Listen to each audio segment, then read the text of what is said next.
水高社文化园区因为保有真侪贯穿的历史建筑群，加上桂子山的小山丘，真适合长辈来健行登悬。华山基金会南区天赛站为了庆祝建站19周年，特别选伫水高社文化园区举办长辈健行登悬的活动。华山基金会南区爱心天使站，我们已经迈入第19周年。那我们呢，已经陪伴了超过359位的弱势长辈走过孤苦无依的日子。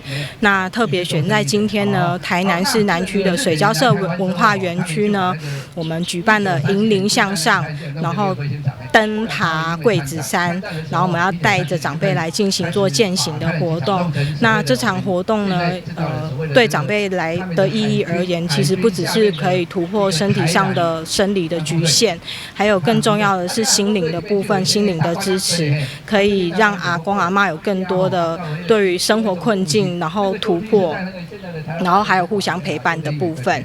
那也希望借由这样子的活动呢，可以走出户外，然后让更多的民众呢一起来参与我们爱老人的行列跟爱老人的活动。现场除了邀请解说员林明燕老师引导来导览，一路上还有侪位南厂报警灯、萤火虫爱心会义工来扶着长辈，让长辈引导了解到水高社的历史甲着自然的生态，并且协助长辈来翕相留念。18位的长者有阿公阿嬷，上高龄的96岁，甚至连坐轮椅嘛用登上桂子山来欣赏着府城的美景。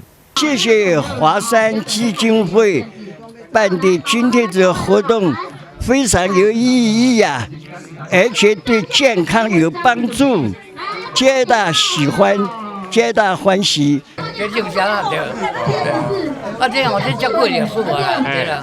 我是正台南市人啊。这18、9月这个所在吼，这种认做的，这唔是这种认做的啦。